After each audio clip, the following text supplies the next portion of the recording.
Welcome back, viewers, to the 8th episode of Balcony Gardening in Dubai and the continuation of the composting video. Last time we saw what Mr. Bishnoi did in his composting methods. Today we are going to show you two different methods adopted by us to do composting at home. The first method, I'm going to show you what I have been doing since the last several years, and the second one we'll be covering Mrs. Anaga Trikanand, who will be showing her method of composting. Since the last 3-4 years, I have been composting at home, and I have been guided by YouTube videos of Mrs. Vani Murthy, and I have improvised on those, taking leads from there. So what I have been doing is, I collect all my kitchen waste. I mean vegetable and fruit peels, eggshells, and tea. I did try coffee at first, but I found that my compost becomes very wet. So I've stopped using coffee remains. You only use vegetable, fruit peels and eggshells. What I do is, as you can see, I have collected these. I drop them. I've got 2 ceramic pots. I drop it into these. This is my compost which is forming. So what I would normally do is, I would drop this onto this, and this is what I do every day. So every day's peels I drop into this bin, and then on top of that I cover it with dry flowers and leaves. And these flowers I normally get from whatever remains of my altar. If I don't have flowers, dry leaves are very easily available in Dubai. Most of the parks have neem trees, so you'll find a lot of leaves fallen down. I just pick up a bag full of them and I keep them for a while. And I've noticed a couple of tips for faster processing of this compost. If the peels are made into smaller pieces, the decomposition happens faster. And after dropping the wet waste, if you cover it with dry leaves and flowers, it does not attract insects, and neither is there a stink. But there has to be a proper balance between wet waste and dry waste. So there could be times when you open it and you want to stir it, you find a smell coming. That is an indication that you need to add dry leaves to it. And the minute you add the dry waste, the smell goes away. In addition, what I do is, once in 2-3 days, I stir this pile, and that is the only work which is a little tedious because you have to stir it properly. Now, after a while, and I close this and keep it. After a while, over a period of time, this is how the compost forms. As you can see, this looks like just pure mud. It looks like soil. All the waste has got decomposed into this fine powder. Still, beyond this, what I do is, I sieve this.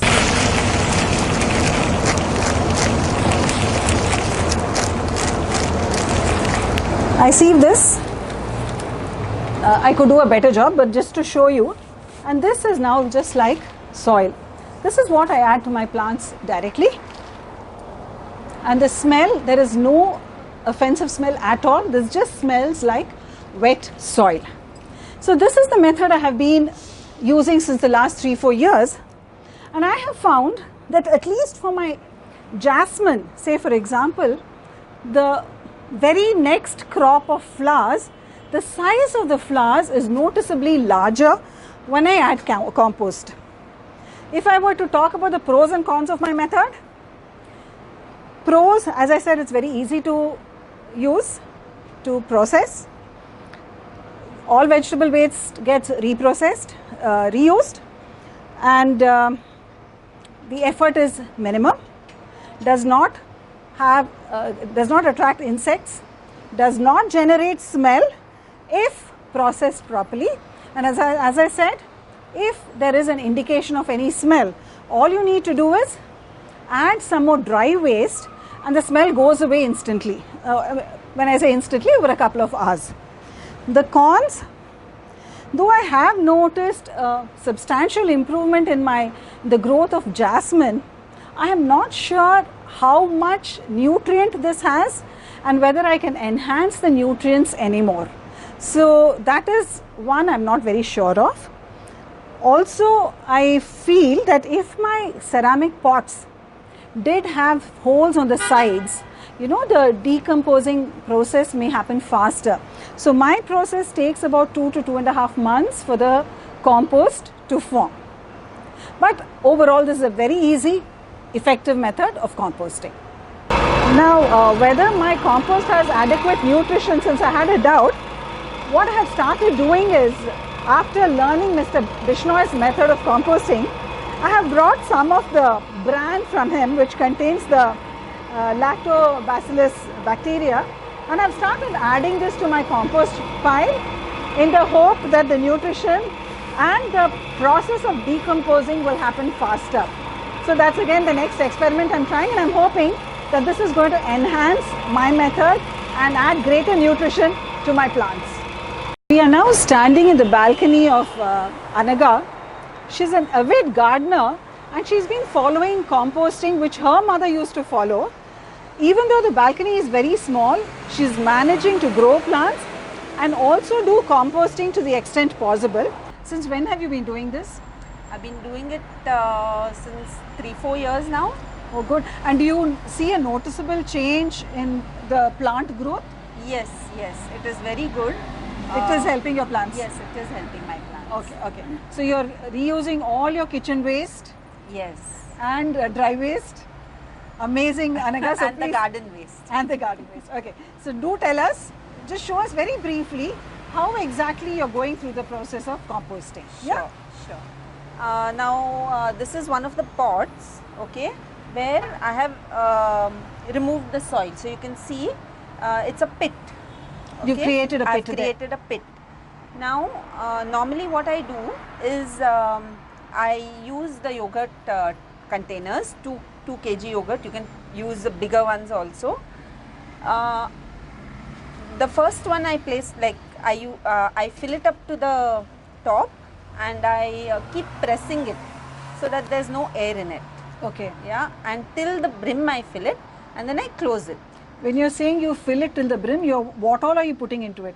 Peels? Peels. Vegetable and fruit peels? Yes. Okay, what else? Coconut husk. Okay. Eggshells?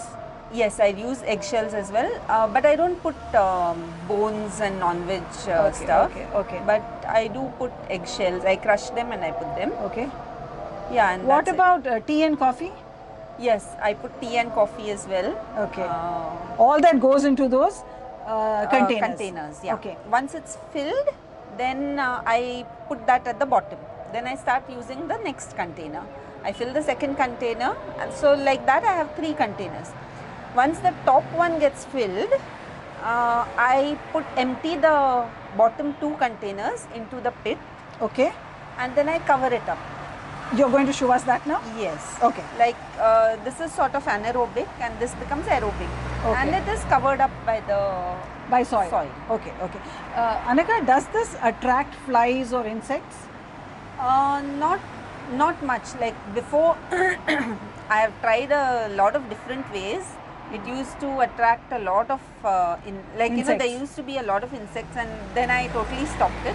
Okay. But this method doesn't attract because you're covering it with soil probably. Yeah.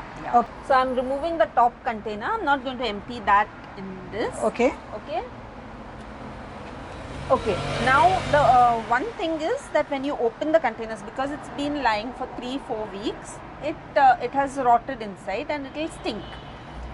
So slightly. But you're just going to empty it, so you'll bear with the stink for a few seconds. And then once you cover it, there is people ask, what about the stink? There is no stink after that because you have covered it. After that, you don't get that.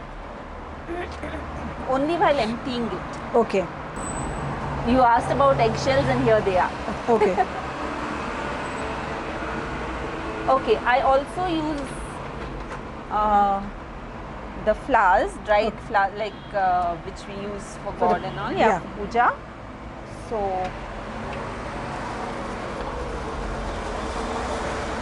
I'll empty them in the pit. Okay, I'll put half and then I'll put half on top. Okay, now this is the compost. I mean, this is the vegetable waste. Yeah, yeah.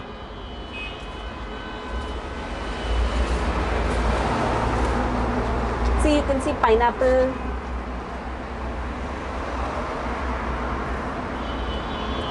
orange, banana peels, coriander. This is one and this is the bottom one. And I'll cover it up with Some more dry waste, is it? dry waste, the garden waste as well, and then I cover it up with the soil. This is the compost that is ready, that I emptied from that pit. How long did it take to form this compost? It took about a month. Okay. So that means in that 1 month, you don't touch this pit at all. You just No. leave it as it is. Yes, I leave it as it is. You don't stir? No, nothing. I just leave it as it is. It's totally covered. Okay. And then once it is done, I mean it gets done in a month's time, Okay. and only then I remove it. Once all the 3 containers of mine are full, then Okay. I So then after when you remove it, it comes out like this, is it? yes, it comes out like this. This is quite an easy method, right? It's very easy because and even the peels I don't cut them too fine and all. Okay. However, I normally cut them. I leave them as they are. That's it. Now it's covered totally. See, now you're not getting any smell. Right, right, right. And this is now when you're going to use this compost for your plants, Yeah. do you sieve it or do you anything, or do you use it No, directly? I use it as it is. Except if there are any seeds or anything, big ones, then I remove them and throw them. Like, for example, see, there's one seed like this. I use it for the next batch. Like, Or you put it back into it? Yeah. Otherwise, if you see, you can see this compost is nice and done and quite fine, Okay. except for a few twigs or something like that. Okay. So Anaga, let me sum it up the way I have understood it. You're using the pros, you're using all your kitchen waste except cooked food. You're not using cooked food, you're not using any non-veg remains like bones, etc. But you're using all vegetable fruit peels, you're using eggshells, you're using tea and coffee, collecting them in 3 tubs. Till the 3rd tub gets filled, you're collecting them, and then you're emptying it into the pit. So what we need here is basically this large receptacle in which you're going to empty the waste. The pros, as I see, is you can use all your kitchen waste, no insects coming at all, no stirring required. You just leave it for a month and it forms by itself. So it's very simple to use. If at all, the cons to this method, I would think, is only at the instant when you're transferring your waste into that pit, for a few seconds there is the smell of rotten food. Otherwise, there is no con to this, right? Thank you so much, Anaga. I think this is one of the most effective composting methods that I have come across. Thank you so much. You're welcome.